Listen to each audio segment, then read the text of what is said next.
এক জঙ্গলের মাঝখানে বড় গাছের নিচে বসে আছে বুড়ো সিংহ রাজা শেরু বাহাদুর।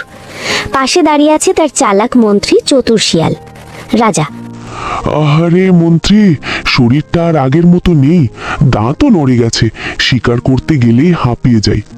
মন্ত্রী: সেটাই তো চিন্তার বিষয় মহারাজ, আপনি শিকার না করলে আমরা খাবো কি? রাজা রেগে: আমি বুড়ো হয়েছি, তুমি তো এখনো ফিট, তুমি শিকার এনে দিতে পারো না? মন্ত্রী নাক চুলকে: মহারাজ, আমি তো শিয়াল, বড় শিকার দেখলেই ভয় পাই। তবে আমার একটা বুদ্ধি আছে। রাজা: বল বল, পেট তো খিদের জ্বালায় পুড়ছে। আমরা একটা প্রতিযোগিতা ঘোষণা করব, যে জিতবে সে হবে জঙ্গলের নতুন রাজা। রাজা চমকে: এই বুড়ো বয়সে রাজত্ব হারাবো নাকি? মন্ত্রী: আরে ধুর, শর্তটা এমন দেব কেউই জিততে পারবে না।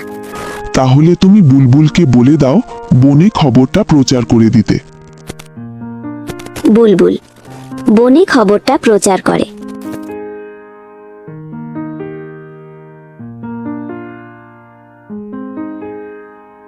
বুলবুল: শোনো শোনো শোনো, বনের রাজা সিংহ একটা খেলার আয়োজন করেছে, যে জিতবে সে হবে বনের রাজা। শর্ত, তাজা মাংস দিতে হবে। খেলা শুরু হলো। সব প্রাণী পুকুরের পাড়ে দাঁড়ালো। এক এক করে প্রতিযোগীরা প্রতিযোগিতা শুরু করলো। সিংহ শেয়াল পাড়ে বসে বিচার করছে।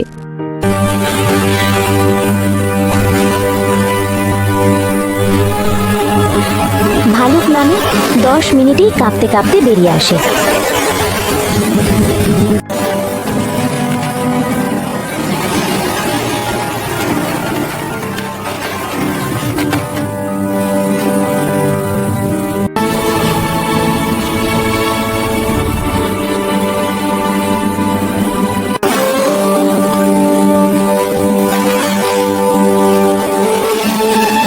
বানর নামে রাতে হাঁচি দিতে দিতে পালায়।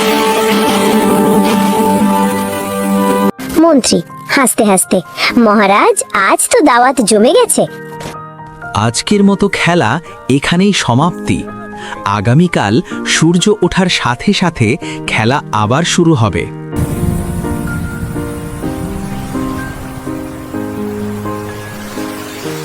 একদিন বনে ঘুরতে আসে দুই বন্ধু, একজন বুদ্ধিমান কচ্ছপ আর তার চঞ্চল বন্ধু খরগোশ টুনু। খরগোশ: বন্ধু, এই জঙ্গলে কোনো কোলাহল নেই কেন? এ সময় তারা দেখতে পায় একটা ছাগল শুয়ে আছে। কচ্ছপ: চলো বন্ধু, এই ছাগলের কাছে জানি। খরগোশ: আচ্ছা বনে এত নীরবতা কেন? ছাগল: বনের রাজা সিংহ একটা খেলার আয়োজন করেছে, যেটা একটা প্রতারণার পাদ। রাজা হওয়ার লোভে তোমরা আবার ওই পাদে পা দিও না।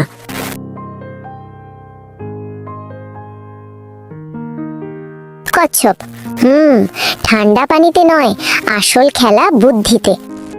বন্ধু কচ্ছপ, তুমি কি এই সুযোগটা নিব? কচ্ছপ: চতুর শেয়াল কি মানবে? খরগোশ: চলো চেষ্টা করে দেখি, আমরা বনের সব প্রাণীদের ব্যাপারটা বুঝাই। কচ্ছপ এবং খরগোশ বনের সব প্রাণীদের সাথে কথা বলে। খরগোশ: বন্ধুগণ, আমরা তোমাদের কষ্টের কথা শুনেছি। তোমরা যদি আমাদের এই খেলায় সুযোগ দাও, তাহলে তোমাদের আর চতুর শেয়ালের অত্যাচার সহ্য করতে হবে না। তোমরা কি করতে চাচ্ছ? খরগোশ: তোমরা রাজা সিংহকে বলবে কচ্ছপকে এই খেলায় অংশগ্রহণের সুযোগ দিতে। চতুর শেয়াল রাজি নাও হতে পারে। হাতি: ঠিক আছে, চলো সবাই। সবাই গিয়ে রাজা সিংহকে বোঝালো। রাজা রাজি হলো। শেয়াল: হুজুর, কচ্ছপকে সে সুযোগ দেবেন না, তাহলে আপনাকে সিংহাসন ছাড়তে হবে। আমি বনের পশুদের অনুরোধ ফেলতে পারি না।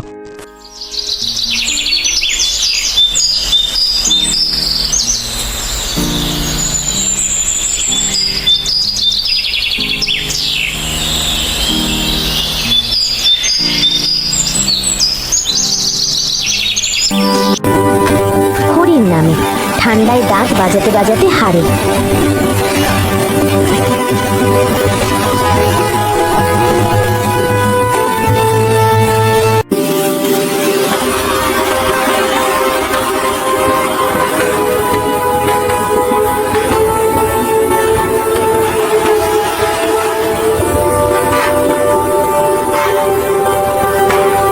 সবাই অবাক। আমি তোমার বিজয় মেনে নিলাম। কাল থেকে তুমি এ জঙ্গলের রাজা। কাল আমি নিজে তোমাকে রাজমুকুট পরিয়ে দেব। শুধু তুমি আমাদের তোমাদের জঙ্গলে একটু থাকতে দিও।